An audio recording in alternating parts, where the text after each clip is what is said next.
그리고 사무엘서 살펴보고 있습니다. 이 시간에는 이 사무엘서 22장의 말씀을 중심으로 해서 낮은 곳에 임하는 은혜라는 제목으로 말씀을 듣습니다. 이 높은 곳, 정상을 향하여 올라갈 때는 빨리 정상을 올라가려고 하다 보면은 봐야 할 것들을 보지 못하고 그냥 빨리 올라가는, 그리고 내려올 때 좀 여유를 가지고 내려오면서 못 봤던 것들을 보게 되는 경우들이 많이 있습니다. 우리 인생도 높은 곳보다는 낮은 곳에서 더 많은 것들을 볼 수 있고 더 많은 걸 배우고 성숙해집니다. 낮은 계곡일수록 물이 더 많이 고이는 것처럼 겸손한 자리에 있는 사람에게 하나님의 은혜가 더 많이 임합니다. 그래서 베드로전서 5장 5절에 이렇게 말씀을 합니다. 같이 읽어보겠습니다.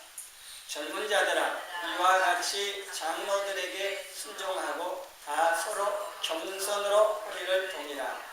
하나님은 교만한 자를 대적하시되 겸손한 자들에게는 은혜를 주시느니라. 아멘. 하나님께서 겸손한 자에게 은혜를 주신다고 했는데, 이 겸손하다고 할 때 여러 가지 의미가 있고 설명을 합니다. 자신의 연약함을 알고 하나님의 도우시는 은혜 없이는 할 수 없다, 안 된다고 하는 이 사실 깨닫고 하나님 앞에 기도하는 사람이 겸손한 사람이고, 그 사람에게 하나님께서 은혜를 베푸시는, 기도를 응답하시고 도우신다고 하는 겁니다. 반대로 내가 할 수 있다고 하는 사람, 그래서 기도 안 하는 사람은 교만한 사람이고 하나님의 도우심을, 은혜를 받을 수가 없는 거죠. 그래서 낮은 곳에 있는 사람, 그 사람이 은혜를 받을 수가 있고, 또 하나님의 능하신 손 아래 이제 겸손히 있으면 하나님께서 필요에 따라 사용도 하시고 높여주시기도 한다고 하는 겁니다. 본문에 나와 있는 다윗은 낮은 곳에서 연약한 자신을 먼저 발견했습니다. 다윗이 올라갈 때는요, 진짜 신나게 올라갔습니다. 양치고 있는데, 그때 10대였습니다. 양치고 있는데 오락에서 갔더니 사무엘 선지자가 기름을 부어줬습니다. 왕으로 세우는 겁니다. 기름을 부었습니다. 그때부터 하나님의 영 성령님의 감동을 받기 시작했고, 그리고 골리앗을 죽임으로 그야말로 국민적인 영웅이 됐고, 그리고 사울 왕의 사위도 됐습니다. 이게 진짜 급속하게 지금 세상 표현을 하자면 자고 일어났더니 스타가 되어 있는, 굉장히 높이 급속하게 올라갔는데 동시에 떨어지기 시작하니까 또 한없이 떨어집니다. 사울에게 쫓겨다니기 시작을 합니다.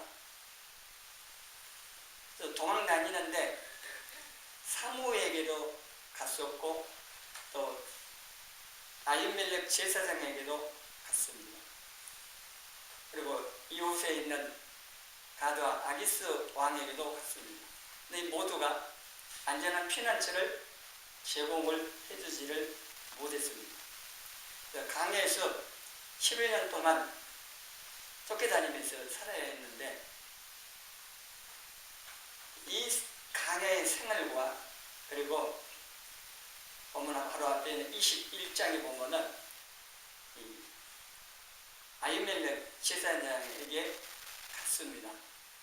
아히멜렉이 왜 혼자 왔느냐고 질문했을 때에 2절에 보니까 다윗이 대답하는 이 내용은 사실은 거짓입니다. 거짓말이고 위기를 좀 모면하려고 하는 그런 대답이기도 합니다. 근데 이렇게 다윗이 위기를 벗어나려고 거짓말을 해? 그라고 생각할지 모르는데요. 했습니다. 그리고 21장 12절 이하에 보면은요, 아기스에게로 갑니다. 가드와 아기스에게 갔는데, 그 가드에 갔더니 신하들이 다윗이 골리앗을 죽이고 개선했을 때 여자들이 노래했던 말을 알고 있었어요. 그러니까 소문 난 거죠. 사울은 천년이고 다윗은 만만이라고 했던 그 다윗, 그들이 생각할 때는 다윗을 왕으로 생각합니다. 아직 왕도 아닌데 이스라엘 유다의 왕으로 이런 말을 했을 때에 다윗이 여기 나온 것처럼 두려워 있습니다. 이게 잘못했다가는 피신해야 하는데 오히려 죽게 생겼습니다. 그래서 어떻게 합니까? 두려워해서 미친 채 했대요. 미친 채 하고 대무작에 그쪽거리 침을 수염에 흘리고. 자, 이 모습, 아히멜렉에게 한 말이나 여기에 아기스 왕의 앞에 행한 모습을 보면은 얼마 전에 골리앗을 죽였던 다윗의 모습과 비교하면은 얼마나 차이가 납니까? 근데 이 모습이 자신의 연약함을 깨닫게 하는 겁니다. 하나님께서 어떤 면에서는 이걸 허락을 하셨다고도 볼 수가 있습니다. 왜냐하면 다윗을 더 낮추어가지고 자신의 연약함, 부족함을 알고 겸손해져서 하나님과 사람, 모든 백성들을 섬길 수 있도록, 이런 가정이 없이 왕이 바로 되면 어떻게 되냐면요, 주변에 왕에게 아부하는 사람들, 또 오늘날 말하면 그냥 정치꾼들만 모이겠죠. 그런 사람들을 보고 다윗이 섬겨야 백성들에 대해서는 잘 볼 수가 없는, 근데 이러한 가정을 통해서 자신의 이 연약한 모습을 발견하고 하나님을 의지하지 않으면 안 되는 이런 하시는 겁니다. 근데 모세에게도 이런 가정이 있었습니다. 애굽 왕궁에서 왕자처럼 40년을 살았는데, 그 모세로는 이스라엘 백성들을 출애굽시켜서 가나안 땅 입구로 갈 수 있도록 하는 지도자로는 보조가 안 되는 겁니다. 혈기가 얼마나 많았습니까? 한 주먹에 애굽 부인을 쳐주겠는데, 그래서 도망가서 미디안 강에서 40년 동안 양치는 먹통으로 살게 하십니다. 그 40년 동안 모든 혈기 다 뽑아내고 자신의 연약함을 철저하게 알게 하시는 겁니다. 그 40년 강야 미디안에서 보낸 그걸 통해서 지도자로서 자격을 갖추게 하시는 그런 과정을 하나님께서 모세에게 허락하셨고, 다윗도 마찬가지입니다. 다윗이 골리앗과 싸워서 이기는 그런 승리한 것만 필요한 게 아니라 낮은 곳에서의 경험이 필요했다는 겁니다. 그래서 자신의 연약함을 알아야만이 하나님과 사람 앞에서 겸손히 섬길 수가 있습니다. 왕이라고 절대 권력을 가지고 백성들 위에 군림하고 이렇게 되어버리면 하나님께서 왕으로 세우셨던 그 목적을 이룰 수가 없는 거죠. 자기를 세우신 자기 위에 계신 만왕의 왕 되신 하나님 앞에서 겸손히 하나님 대신의 백성들을 낮은 자리에서 섬기는 이 왕을 원하셨던 거고, 그렇게 될 수 있도록 다윗을 훈련시킨 거죠. 사울에게 쫓겨다니면서 어디에도 안전한 피난처도 없고 강에는 살 수 없는 환경입니다. 우리가 그냥 생각할 때 사막 하면 떠오르는 살 수 없는 환경인 것처럼요. 강에도 마찬가지입니다. 사람이 살 수 없는 환경, 그런 곳에 하나님이 몰아넣으셔가지고 철저하게 자신의 연약함, 무능력함을 깨닫게 하셔서 하나님을 의지하고 겸손히 백성들을 다스릴 수 있도록 그렇게 만드셨다 하는 겁니다.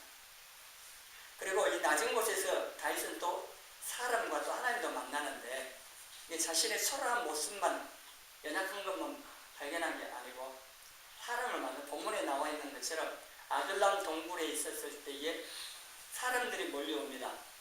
몰려오는데 어떤 사람이 몰려오고, 만일에 다윗이 왕으로 있으면은요 몰려온 사람이 달라집니다. 그런데 지금 다윗은 쫓기는 도망자의 신세이죠. 아무런 힘도 없죠. 그런 상황이 있기 때문에 몰려드는 사람도 그런 사람도 몰려드는 겁니다. 사람들에게 억울한 일 당한 사람들, 배척당한 사람들, 가슴 아픈 사람들, 고통당하는 사람들이 몰려오는 겁니다. 그래서 다윗은 이스라엘 왕이 되기 이전에 먼저 이렇게 고통당하는 사람들, 힘없는 사람들, 억울한 사람들, 이 사람들의 지도자가 먼저 됐습니다. 그런데 이런 사람들을 만나게 되어서 이런 사람, 백성들의 아픔을 알게 됐다고 하는 것이 중요한 겁니다.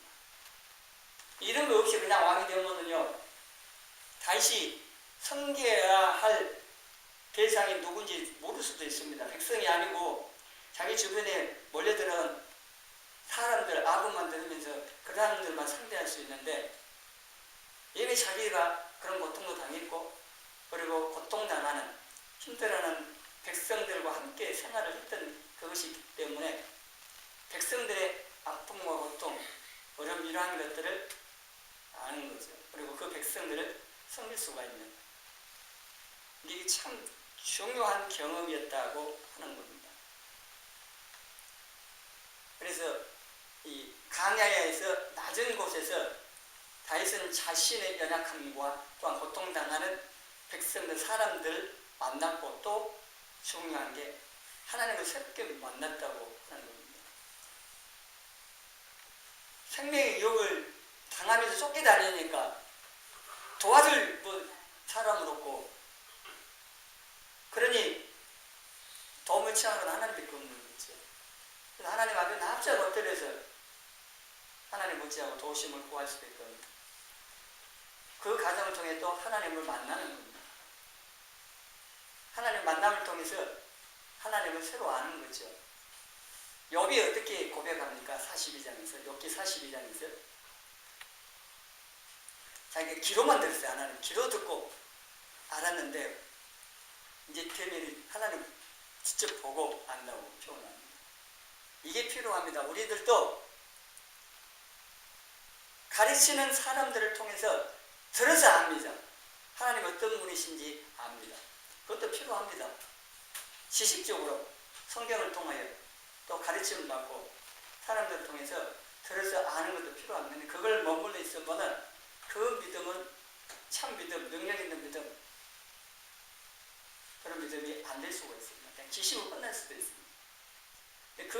내가 아는 그 하나님을 삶 속에서 만나는, 그래서 인격적으로 만나는, 개인적으로 만나고 경험을 통해서 만나야 이제는 하나님을 내가 안다 이렇게 말할 수 있고, 내가 하나님을 믿는다, 그리고 어떤 환경 여건에도 흔들리지 않을 수 있는 믿음을 가질 수가 있습니다.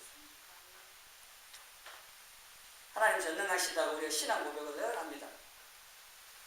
근데 전능하신 하나님을 이렇게 들어서 신앙 고백을 통해서 내가 입으로 고백하고 알기는 하는데, 과연 그 전능하신 하나님이 어떤 만큼 전능하신지, 어떤 분이신지 어떻게 알아내는 거죠? 내 삶 속에서 만나봐야 돼요. 하나님이 내 문제를 진짜 기도할 때 해결해 주시는 것을 봐야 하나님 정말 능력 많으신 분이구나, 이 문제를 해결해 주시는 분이구나. 이 이 경험이 있어야, 이 체험이 있어야 아, 하나님 전능하십니다. 내가 알고 사람들에게 말을 할 수가 있는 거죠. 여러분은 어떻습니까? 기도했더니 응답하셔서 정말 하나님 전능하신 분이시던가요? 아니면은 그 하나님은 보이도 않고 어려운 환경 그 문제만 보면서 아, 이거 안 될 거야. 이건 할 수 없어. 그럼 기도도 안 하고 포기하지는 않습니다. 그러면 하나님 전능하시다고 고백했던 것은 그냥 입으로 한 말에 불과한 거죠. 근데 우리가 어려운 환경, 우리도 이 강야와 같은 속에 빠질 수가 있습니다. 그런데 그곳에서 하나님을 만난다는 것입니다. 여러분 예수님 만나고 싶잖아요. 그럼 예수님 어디 가야 만날 수 있는지 아세요? 예수님 어디 계신지 아세요? 하나님 모두 옆에도 계시지만은요, 내 안에도 계시지만은요, 예수님 직접 말씀하셨어요. 예수님께서 말씀하신 그곳에 나는 있다고 말씀하신 곳이 말씀이 있어요. 그곳에 가야 만날 수 있는데, 자, 누가복음 22장 27절 같이 읽습니다. 앉아서 먹는 자가 크냐, 섬기는 자가 크냐, 앉아서 먹는 자가 아니냐, 그러나 나는 섬기는 자로 너희 중에 있노라. 아멘. 예수님께서 어디에 계세요? 섬기는 자로 너희 중에 있다고 했으니까 섬기는 자리에 있습니다. 낮은 곳에. 하나님 그 보호자, 영광스러운 보호자를 잠시 내려놓고 가장 낮은 자리로 오신 겁니다. 태어나가지고 말밥통에 누우셨잖아요. 이제 좀 있으면 성탄이 옵니다.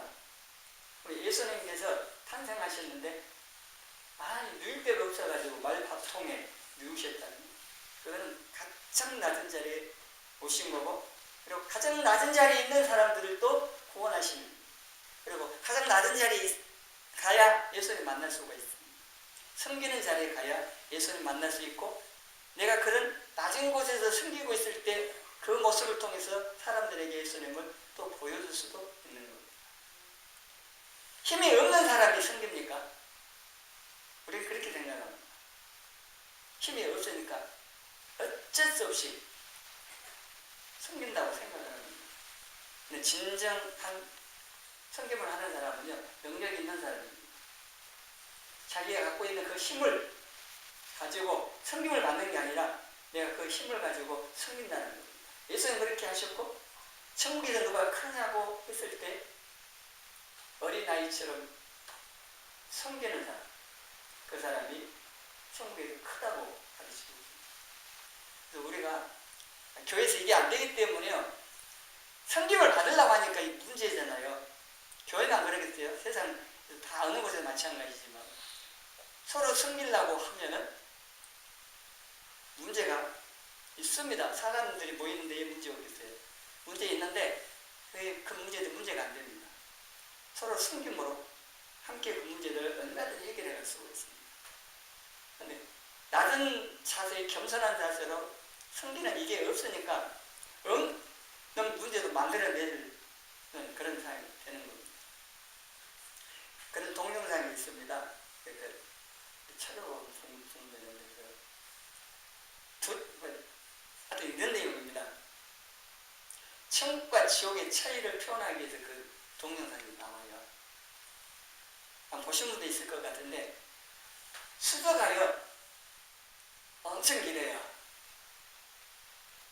한 임수 되면은 그 수저로 뭐 떠먹을 수 있을 것 같아요. 못 떠먹을 거 아닙니까? 이게 둘레에 서 있는데 가운데에 음식이 있어요. 근데 이 수저로 뜰 수는 있어요. 긴 수저. 떠가지고 자기가 먹으려면 먹을 수가 없잖아요. 다 못 먹고 바짝 말라있어요. 죽어가는 거예요. 근데 그 상황에서 어떻게 하다가 한 사람이 떠가지고 상대방에게 먹여줬어요. 이제 그걸 보고 이제 서로 먹여주기 시작하다가 다 건강해보고 살았던 뭐 그런 이제 내용 가지고 만든 동영상이 있더라고요. 그게 천국과 지옥 차이이기도 합니다. 교회 안과 교회 바깥 사람들의 차이이기도 합니다. 예수님의 마음과 밖의 차이이기도 합니다. 그러니까 사랑을 가지고 서로를 숨길 때 다 사는 겁니다. 그래 안 하면 어때요? 다 죽게 돼요. 예수님께서 섬김을 받고 싶으면 어떻게 하라고 했습니까? 대접받고 싶으면은 대접받고 싶은 대로 대접하라고 했는데 먼저 해야 됩니다. 은혜 받은 사람이, 말씀을 깨닫는 사람이 먼저 해야 됩니다. 대접하는 사람이 있어야 대접을 받죠. 다 대접받고 싶으면은 대접하는 사람은 없기 때문에 대접 못 받습니다. 아무도 못 받습니다. 먼저 해야 돼요. 먼저 하는 사람이 있어야 돼요. 먼저 섬기는 사람이 있어야 돼요. 희생하는 먼저 누가 해야 돼요. 희생해야 돼요. 근데 누가 하냐 그것을 은혜 받은 사람, 말씀을 깨닫는 사람입니다. 세상 사람들은 못합니다. 성도들 가운데서도 은혜 받지 않는 사람, 말씀을 깨닫지 못하는 사람 못합니다.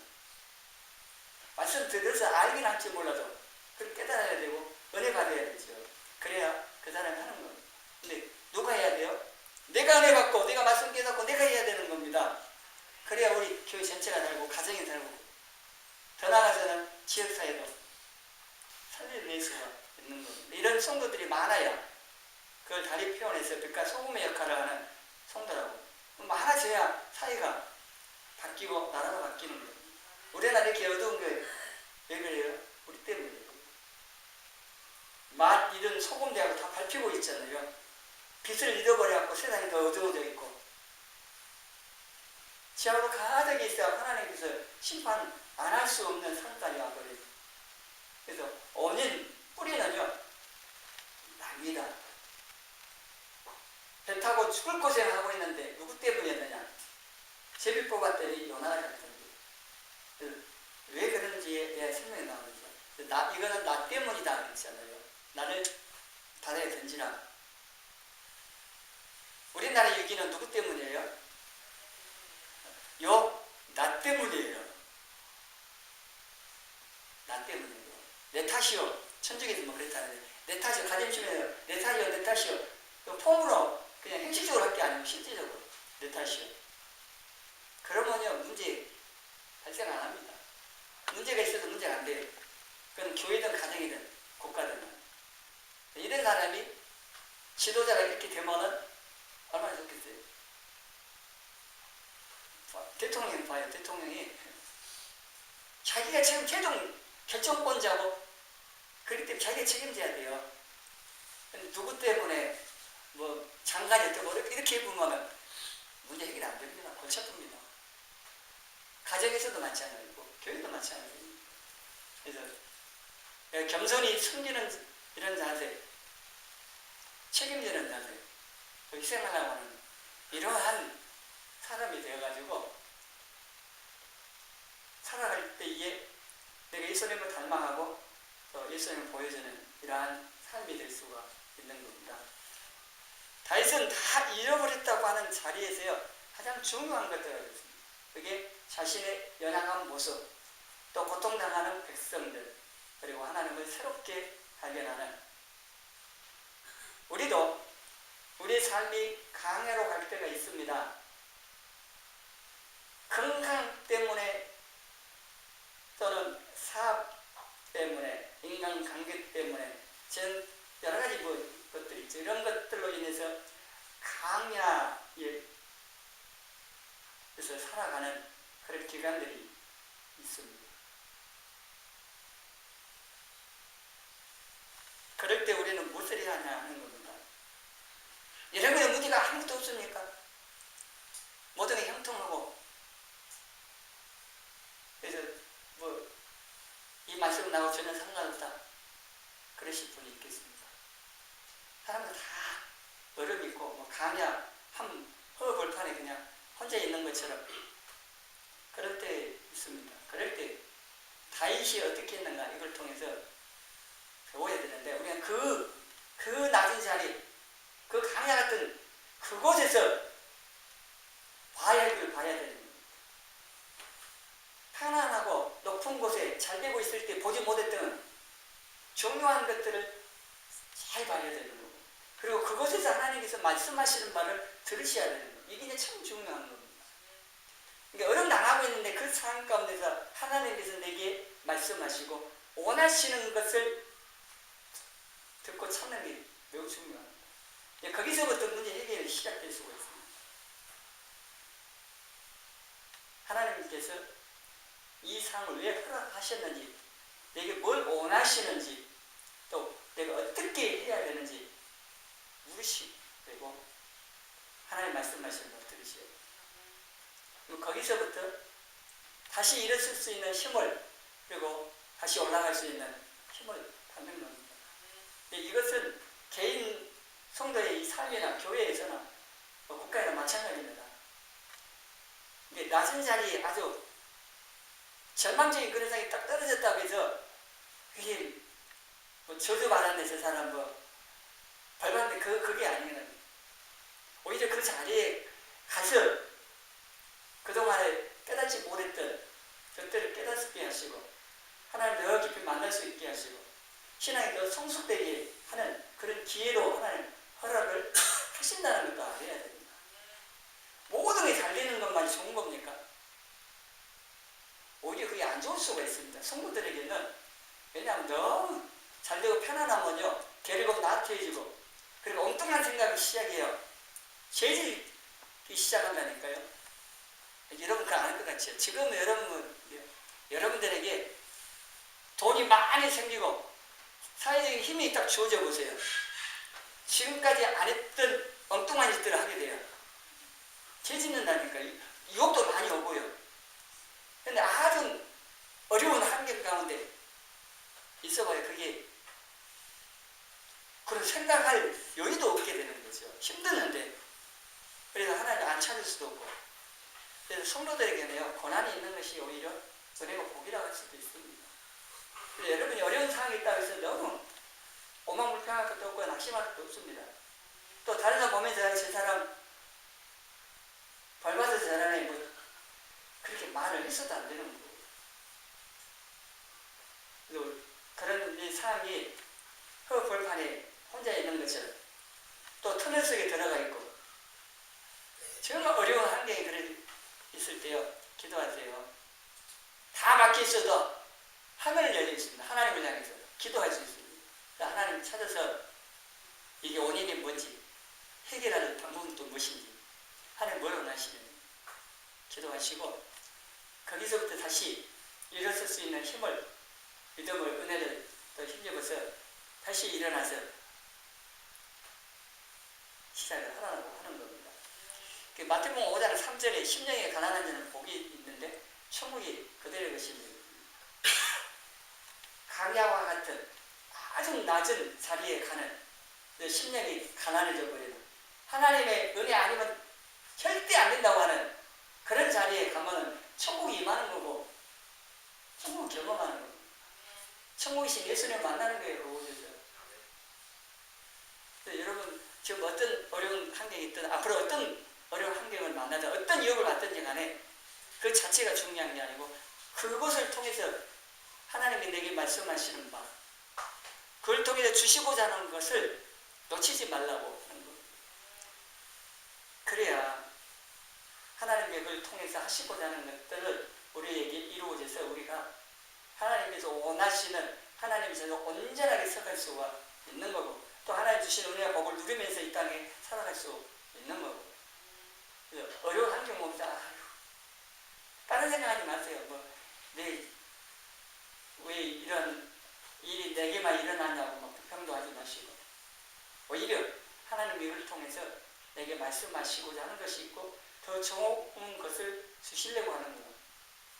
하나님의 선을 이루신다고 이걸 통해 나를 더 아름답게 온전하게 빚으시려고 그러시구나 하는 것을 알고 그리고 감사하면서 기도하면서 말씀하신 말을 잘 듣고 하나님 더 가까이 더 나아가서 은혜를 구하시고 그 은혜를 힘입어서 모든 것을 이겨내시고 더욱 성장하고 성숙되고 또 그 경험을 통해서 내가 하나님 만난 그 하나님을 증가하는 간증도 하고 또 그 어려운 가운데 있는 성도들도 위로하고 도와주는 이러한 신앙생활을 해가기를 주님의 이름으로 축원합니다.